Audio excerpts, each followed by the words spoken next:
All right, so welcome to my, if it loads, welcome to my service learning final exam video. Today I'm going to talk about the impact that service learning and this class has had on me, and I'm going to talk a little bit about the direct service placement I served at. So where and how did I serve? I chose to complete my service hours through a direct service site placement. And when I was given all the places to choose from, I chose the Small Miracles Therapeutic Equestrian Center. So I'm going to give you a little bit of an overview about Small Miracles. This is quoted from their website, is their mission. Small Miracles Therapeutic Equestrian Center Incorporated is a Christian-based, nonprofit corporation founded through love to enhance the physical, emotional, social, and cognitive growth of persons with special needs by means of therapeutic, equine-assisted activities. And their vision from their website is quoted, enhancing the lives of individuals with special needs and empowering them to engage in life to the fullest. They were founded in 1995 by Mary Smith, who is a registered nurse. She took a couple, I believe, around 20 students herself within that year and had only a couple horses. Well, then the doors officially opened to the public in 1996, and they were located in Churchill, Tennessee. In 1999, they moved to Kingsport, and the facility that they now use was purchased and built, and it now serves over 300 students a year. So, what is the focus of Small Miracles? Small Miracles is completely focused on helping those with different types of special needs by loving, caring, and teaching them through the care of horses. Horses can really have an impact on people's health, and you can really learn a lot from how they interact with the student and how the student interacts with them. It teaches patience, it teaches how to love and how to care, and horses are extremely intelligent animals, and they're very perceptive, so they can pick up on emotions and feelings that we as humans might not be able to pick up on. And it's not only typical special needs students. You do have like students with Down syndrome, you have students with different types of anxiety disorders, students with cerebral palsy, different types of special needs and disabilities like that. But you also have many, many students who come from rough situations, tough home issues, where they've been put through very, very difficult situations, and they've been through a lot of different stuff where a horse and different types of therapy is very helpful to them. So how are they funded? It is a completely nonprofit organization, which means that it gets all of its funding from donations. In fact, they only have about 4 hired employees, so they mainly depend upon volunteers to keep the center running smoothly. And this picture is actually a picture of Small Miracles and the team for, as you can see, the winter session in 2018. And I assume that's a student on top of that horse. So, what did I think of my site before I served there? I was really intrigued, actually. I had never heard of anything like this. I was really, really interested about an organization using horses as a form of therapy. I was also pretty drawn to them because of their Christian platform. And what's unique, I feel like the fact that they are able to use horses as ways to get through to troubled students and disabled kids is pretty unique. I'd never heard of hardly anything like that. There's definitely nothing like that from where I'm from. So this is a very unique organization. So, what would I do when I came to serve? I usually worked on Mondays and Wednesdays, and on Mondays I would work with a group of girls called the Link House Girls, and on Wednesdays I worked with a student called Aurora.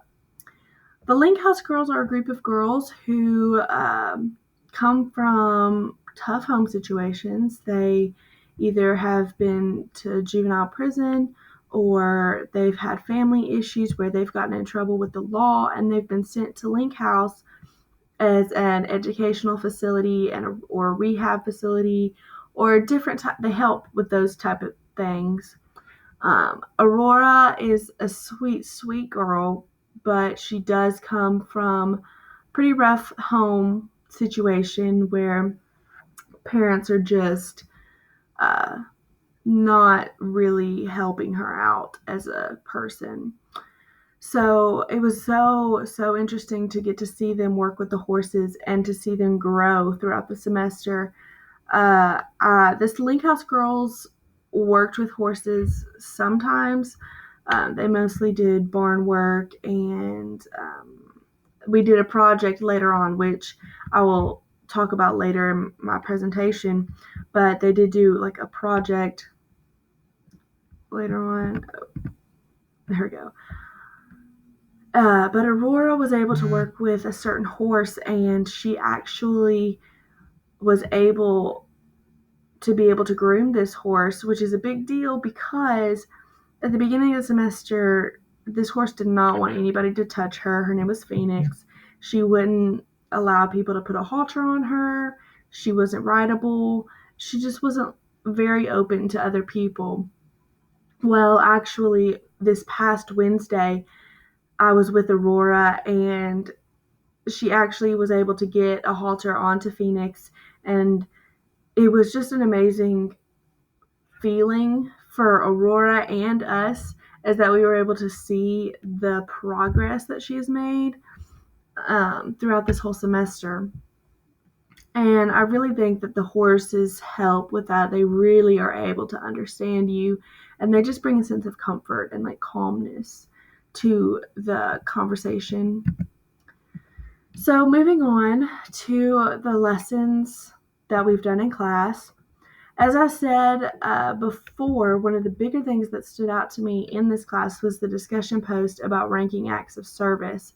It just blows my mind how people view different acts of service drastically. I mean, there's a drastic difference between what some people think is honorable and worthy of honor and stuff like that.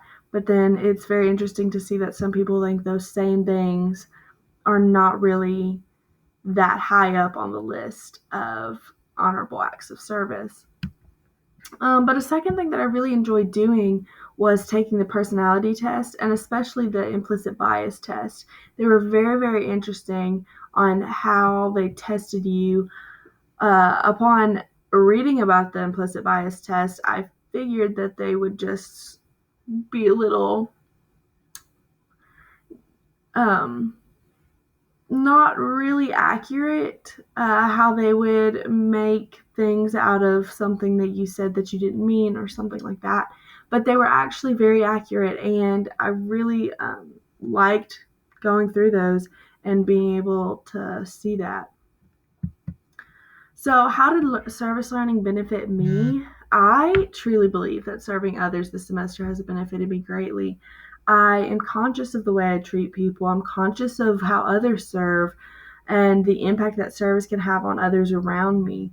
I tend to see myself noticing how people treat others at a restaurant, or how often do I see people helping an older lady with her groceries or things like that. It just really opened my eyes on into how other people serve. I think is what had the greatest impact on me. And because of my service learning, I believe that I'm a better friend. I believe that I'm more involved in my community. And I believe that I'm interested in things that I wasn't before my service learning. I had no idea that I would be interested in equine therapy. I've never been interested in therapy my entire life, and this service learning opportunity opened my eyes, and I realized that I really liked working with the horses, and I really liked working with the students and being able to see them grow. So for my visual aid, I am going to show you about the project that we did in the project that the Link House girls did. So this summer, Small Miracles has like a big, it's sort of like an Easter egg hunt, but it's with rocks. And it's for a group of people who suffer from mental health disabilities. So the Link House girls had a project where the past 2 Mondays they've been painting rocks, any type of thing they wanted to, and we started on Easter. And I brought back a rock that I painted. This is just a rock that I painted. It is just the 3 crosses and then Jesus's cross, and it has a little purple robe right here to show that he is risen. The sun's coming out and the hills. And I just thought this was a really good representation of what my service did. It's just a painted rock, but I was able to get to know those girls. We painted these rocks together. I saw them grow. I saw some of them graduate high school. I was with them. I had discussions with them about college and different things like that. And it really, really is just a wonderful feeling to be able to have that type of relationship with somebody and be able to see them grow. And I think that was the biggest benefit for me throughout this semester and throughout this class, because it really did change the way I thought about service learning, and it really did change the way I thought about service. So that is the end of my final exam, and I just want to thank you for teaching this class, and